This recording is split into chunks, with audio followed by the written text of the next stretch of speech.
Hi guys, Dave Wilson here again. Now, the more observant of you may have noticed that I'm always wearing this lovely big silver chain. Well, this design is actually called the Byzantine chain, and if you fancy making one yourself, it's dead easy when you know how. So, I'm going to show you how to do it. Follow me. Now, before we get started with the pliers, we do need to do a little calculation. If you do any research on chainmail designs, you'll hear this phrase aspect ratio, or AR. So you need to understand what that means. It's very simple. Aspect ratio is the inner diameter of your ring, or the thickness of the mandrel that you wind your jump rings on, divided by the thickness of your wire. Okay, so it's the size of your mandrel divided by the thickness of your wire. Simple as that. And this is very, very important, and I can demonstrate this here on these two silver bracelets. The top one has got an aspect ratio of 4.1, and you can see it's very loose, very open. There's quite a bit of a gap in between the links there. Very easy to make this. This is actually my necklace. In contrast, the other silver chain here, this has got an aspect ratio of 3.4, and you can see it's a lot tighter and a lot closer knit. Now, the important thing is both of these use the same wire. The top one uses 1.2mm wire on a 5mm mandrel. The bottom one uses the same 1.2mm wire, but this is on a 4mm mandrel, and so you see that changes all the proportions of it. So for Byzantine you want 3.5 to 4. So any more than a 4 and it starts to look very loose, too much space in it, and you lose the pattern. Anything less than a 3.4 here, and you just wouldn't be able to make it. So if you're just starting out, you want a nice open chain that's easy to make. So you want an aspect ratio of about 4. So if you've got some reasonably thick wire, say 1.2 to 1.5mm wire, all you need to do is make sure that the mandrel that you use is about 4 times the size, and you'll get a really nice, easy to make Byzantine chain. For the sake of today's demonstration, I'm using some copper. This is just electrical wire. This is 1.75mm wound on a 6.5mm mandrel. So this gives me a ratio of 3.8, which will make a nice big open chain. So it's very easy for you to follow along and see what's going on. I'm going to make about 120 jump rings, and this is going to need about 3 meters of wire. Byzantine absolutely eats wire. So for an 8-inch bracelet you're going to need something like 3 meters, and you're going to need about 120 links, sort of 4 to 5mm. I can also tell you that an 8-inch silver bracelet, this fine one, weighs about 1 troy ounce of silver. So for a 16-inch necklace you can double that. For a 24-inch necklace you can treble it, and it'll give you a rough idea of the amount of wire, the number of rings, and the relative costs. So I've got about 120 jump rings here. Now I made these on my Pepetools jump ring maker, which I would highly recommend if you're going to do a lot of chainmail. If you're making them by hand, you can use a knitting needle or a piece of dowel, but it's very important that you saw the jump rings. Don't use wire cutters with them, because you never get perfect ends. You should always saw your jump rings. That's awkward, it's time consuming. So like I say, if you're doing a lot, then I highly recommend having a look at the Pepetools jump ring maker, so check out my video on that. Alternatively, you can just buy your rings ready-made, but you will pay a premium for that. I would suggest, if you're just starting out and you are hand sawing your own rings, have a look at aluminium craft wire. It's easy to bend and it's very easy to cut. There's lots of different colours, so you can really have some fun with these Byzantine patterns. Use a fine tooth blade and keep your saw well lubricated with some beeswax or cut lube. If you've got a tumbler, then tumble all your rings. It'll harden them up and it'll get rid of any burrs and any grease or wax on them. So either way, 120 jump rings. You can make life easier by closing about a third of them. So if you close about 40 rings, Now in order to close them, I'm using parallel pliers here because I'm using quite big rings. If you're working with smaller silver ones, you might want some chain nose pliers. But grab your ring at either side with the gap at the top, and you want to whittle it side to side. Go past the joint, back to the joint just a couple of times, and make sure that it closes nice and tight. So close about 40. With all the rest, it's going to really help if you open them just by a couple of millimeters. This means that you can pick them up and thread them through without having to put down the chain and pick up your other pliers to open them. So pre-open 80, close 40. We're going to start off the chain by making 6 links, 2, 2, 2, so kind of 3 double links like this. So to start, get an open link and you want to place 4 closed links on it. Grab it with your parallel pliers and make sure it's nice and tightly closed.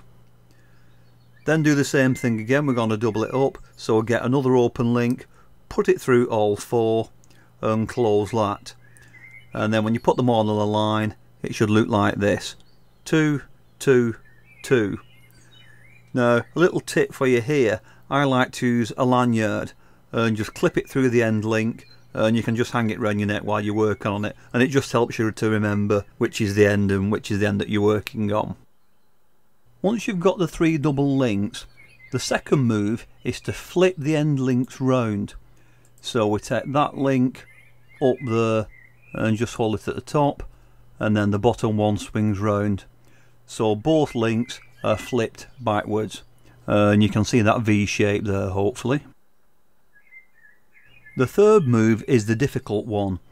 We're going to put a link through those 2 flip links. So if you see where the needle is here, it goes through the flip links but on the inside of what are now the end links. It's kind of difficult to explain this bit, but hopefully you can see where that needle's going there. It's tricky when you first do it, but you'll soon get used to it. So get an open link and you need to thread it through just those 2 links, nothing else. And then when you pull it, again just check that you've got that V shape. If that looks right, you can then close it up. Again just check it, make sure you've got the V shape, make sure everything's right, and then double up. So stick another one through in exactly the same place, and then just check it, and you should have half of the knot sequence. So look at it there, you can see the V shape there and on the other side. So that's what you should have now. That's the difficult bit. Once you've got those 2 connecting links through, then the rest of it's easy. So now we're going to add 4 links, 2 plus 2. And again, just as when we started, we can speed this up. So get an open jump ring, put 2 on it, and hook that onto the end of your chain through those 2 connecting rings that you just put in. Fasten it up, and then again double it up by putting a second one through. And if you look at it now, we've added those 4 rings. You've now got 2, 2, 2 at the end. So basically you're right back where you started again, and that's all there is to it. When you see 2 plus 2 plus 2, the 3 double links at the end, all you do is flip the end links round and then put your 2 connecting rings through. 2 plus 2, flip the end rings, put your connectors to. 2 plus 2, flip the end rings, put your connectors through, and that's all you keep doing. It's just those 3 moves. So just keep going until you get the length that you require. So just to make absolutely clear, at this point now I will put 2 connecting rings through on the inside. Now once I've got my connecting rings on, 2 plus 2, and then repeat again. So flip the ends round, 2 connectors, 2 plus 2, and hopefully that makes sense now. Like I said, once you've got it, you've got it, and you can just keep going. And you want to go to about 7 inches long, and then we'll show you how to make a clasp. Of course you can just buy a lobster clasp, but I think with a handmade bracelet it's nice to finish it off completely with a handmade clasp. So this is what we're going to make. It's just a standard little wire clasp, kind of hook arrangement. To start, you need a piece of straight wire about 4 inches long. Just make a note roughly where the centre is. Using a pair of round nose pliers, or I've got half round and half flat nose pliers here. Find the middle and bend it over, so you're making kind of like a hairpin shape. Make sure both the ends are even and just clip them if they need it with some wire cutters. You're now going to squeeze both of the pieces of wire together. So using your parallel job pliers, just squeeze the bulb at the end there until both wires are nice and flat and parallel. So you've got this kind of arrangement. Again, just check the ends and just trim it if you need to. We're now going to form a little loop on the open end. So again, grasp it right at the end very firmly with your round nose pliers and just twist it all the way around until you get a nice tight loop. And the ends should be touching the rest of it, so you've got a nice tight little closed loop there. Okay, so this is what we've got now. We're now going to bend it into a hook shape, but we need the loop to be on the outside of that. So here I've got the loop at the bottom, and I'm going to use my round nose pliers and I'm going to bend it in this manner. So bend it all the way around, and we've now got a hook shape. The last little bit is just to get right at the tip there, which was originally the centre, and just bend it outwards a little bit. And then make any final adjustments, and there you go, you've got a nice simple little hook. Now just stop a moment and examine your chain. It should be about 7 inches long. Before you add your clasp, lay it flat and make sure that you've got the through connector links at each end. If you just take off one of the doubles, so you've got a single link going through at each end, and then that way when you put the hook on, the hook will be at 90 degrees and it will clip on and your bracelet will be nice and straight.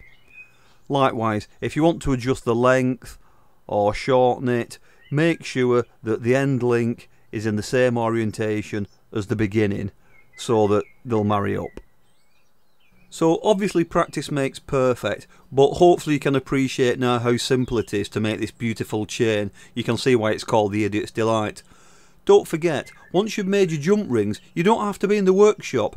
I just use a little tray and I sit with my feet up on a cup of tea watching the TV, making bracelets. It's that simple. Once you're familiar with the technique, try tightening it up a bit by using slightly smaller jump rings or slightly thicker wire, and that will get you something more around the 3.5 aspect ratio, which will make the beautiful bracelets like my silver ones. Really do look smart, but a little bit of practice to do that. Don't forget as well, you can mix it up. Try square wire, twisted wire, contrast different colours. This is what I'm working on at the moment, and you can see that the connector links that go through, they've been made longer and doubled up, and so you can see there's an infinite number of variations. Google it, have a look at some, you'll be amazed, and they are all really simple to make. So guys, I hope you like this video and I hope you managed to make it. Just experiment. It's very hard to explain. It took me 3 days to do this video, but once you get the technique, it's actually really simple. And no soldering, don't forget. Once you've made your jump rings, sit in front of the TV, sit out in the garden. I make my bracelet sat out here in the garden. It's that simple.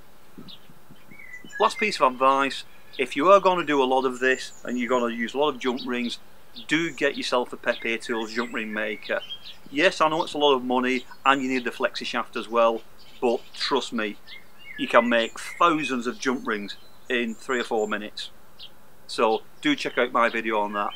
Give me a thumbs up, subscribe to the channel, and if you want to buy one of my Byzantine bracelets or necklaces, then check out the link below and have a look at my website. Hope you found it useful. I've been Dave Wilson and I'll see you real soon on the next video. Bye for now.